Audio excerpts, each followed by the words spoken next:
Hello everyone, my name is Abhijit Biswas. I will share with you the field notes from Utnur Mandal, Adilabad district. Bharat Dekho is a social organization conducting these field visits.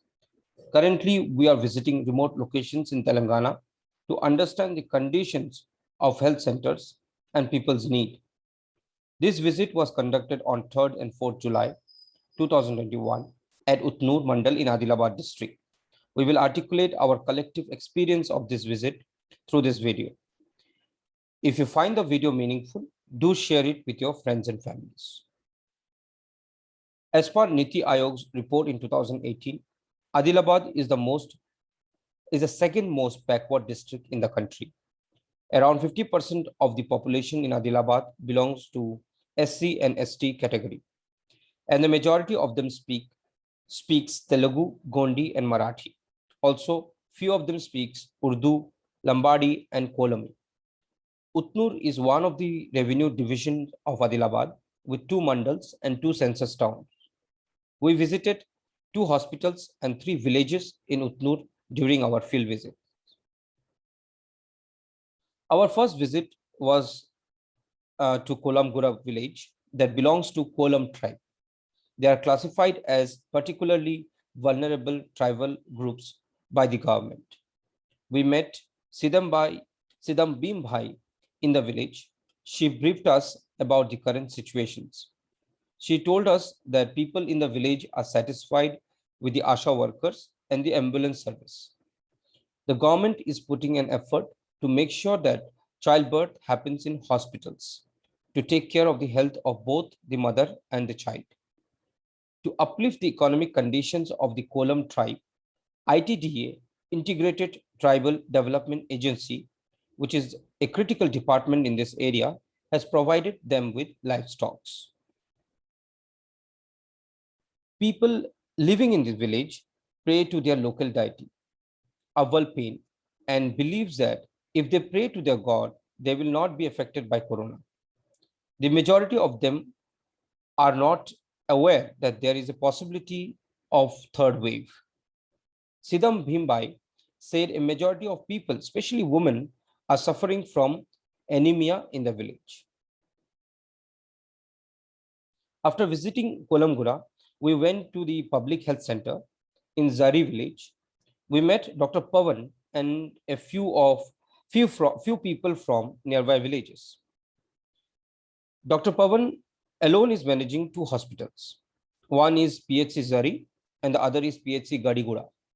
And he alternates his visit every day. Each PHC was supposed to have two doctors. Currently, they have one for both the PHCs, which heavily increases the burden on a single doctor, eventually reducing his efficiency at work. We also met a nurse in the PHC who is contractual worker, and she reported that she has not received a salary for last 4 months.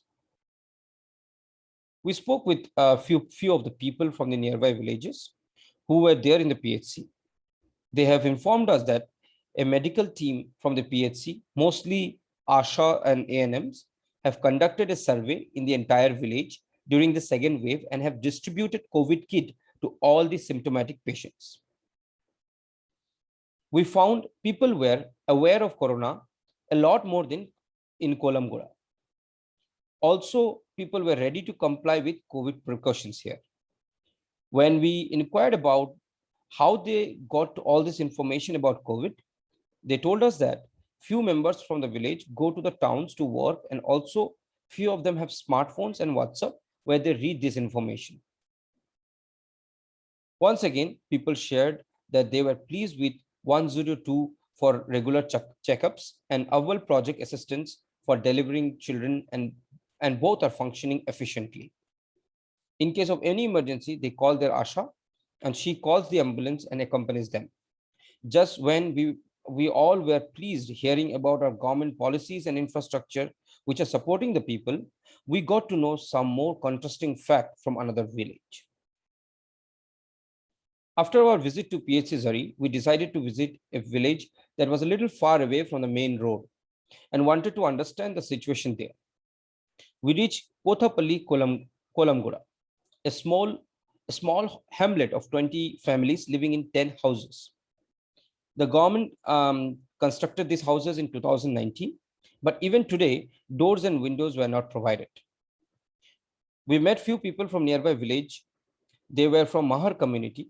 One of the person told us, if we work in the sun and breathe fresh air, then corona will not affect us. He also said, quote, we don't want to get the vaccine because after taking vaccine, we will fall sick. When we inquired, how does he know that? He said, he saw an elderly man in the village fell sick after taking the vaccine and no one wants to take it, unquote. We spoke with the Patel of the village, Chandrananji, and she informed us that more than vaccine or medicine, they need water. She told us that water they receive is not of good quality, and people usually fall sick after drinking the water. The irony was there was a water tank constructed under Mission Bhagirath right next to the hamlet, but people are suffering due to contaminated water here. Next, we went to the CHC in Narnur. In CHC Narnur, we met Dr. Vijay Kumar in the hospital. Like Dr. Pavan in PHC Zari village, Dr. Vijay also informed us about the hospital's acute shortage of medical staff. He told us that because we do not have enough medical staff members in CHC, we have asked the PHC staff members to come and work from here. There are no lab technicians in the hospitals, though it is a CHC, and it tackles critical patients from the mandal. He, like many others, also informed us about the acute problem of anemia among the tribal women in this area. As per him, it is the food habit of the tribal people which is causing anemia.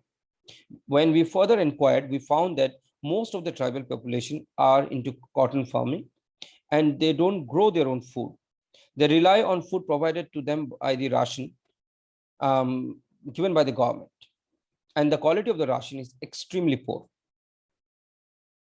We were able to reach a collective understanding that the major cause of anemia is a vicious cycle interlinked with farming patterns and the quality of food.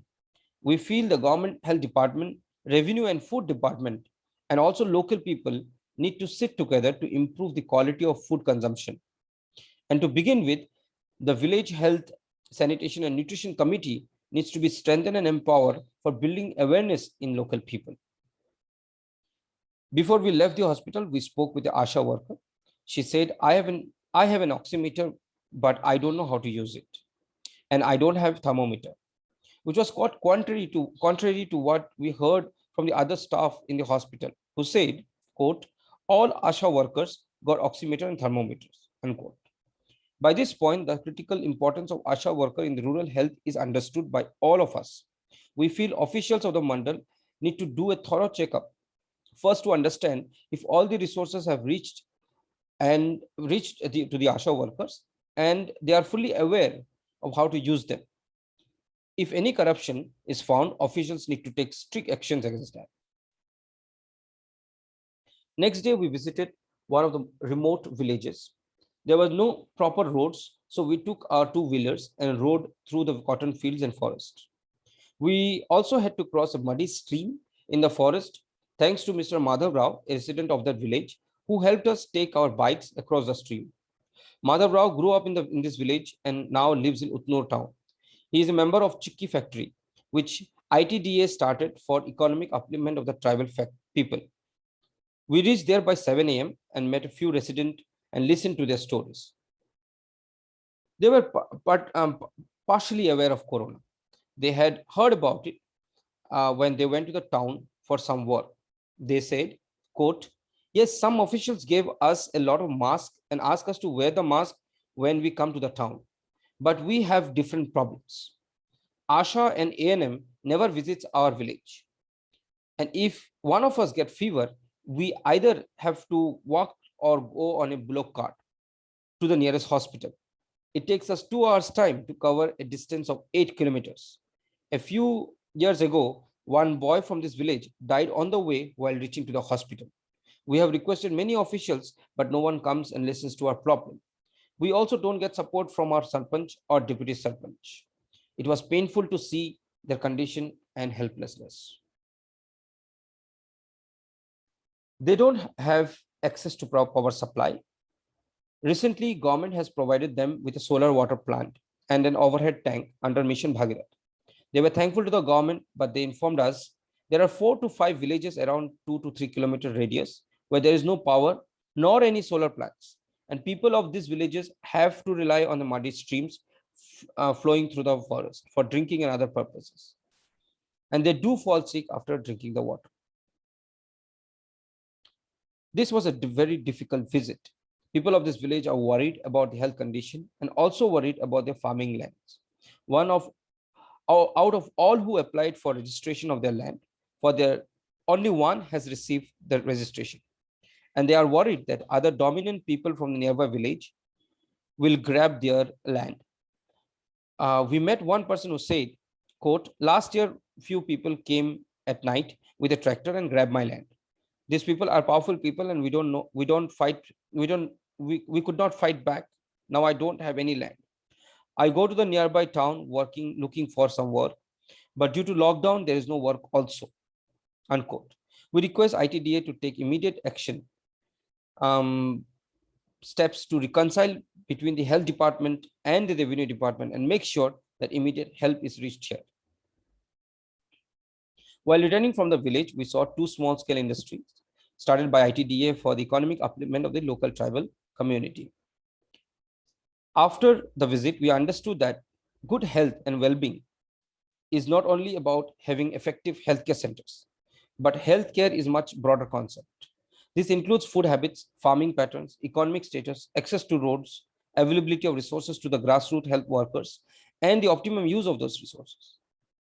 We also understood that the current governance processes are not able to reach the most remote and the vulnerable communities in these locations.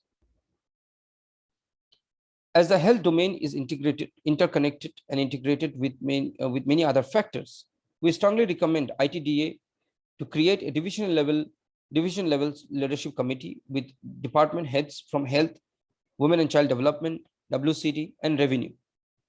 Together, they can brainstorm on the current blockers in the governance process and implement interventions to bridge the gap. This committee need to work closely with the VSHNC committee, Village Health, Sanitation and Nutrition Committee, which works at the grassroots level. The leadership team needs to immediately take steps to improve the diet by promoting iron-rich diet, give support to start kitchen gardens and start monitoring the women's health, not when they are pregnant, but from childhood. Also ensure that basic resources like thermometers and oximeters are available to all grassroots workers. Our team will work with Markagura village and make sure that they receive first aid kit and receive basic training on how to use the first aid kit. We believe ITDA will support our initiative. We are hopeful that this video will spark a sense of consciousness among all of us and we can get together and strengthen the public healthcare system. Jai Hind.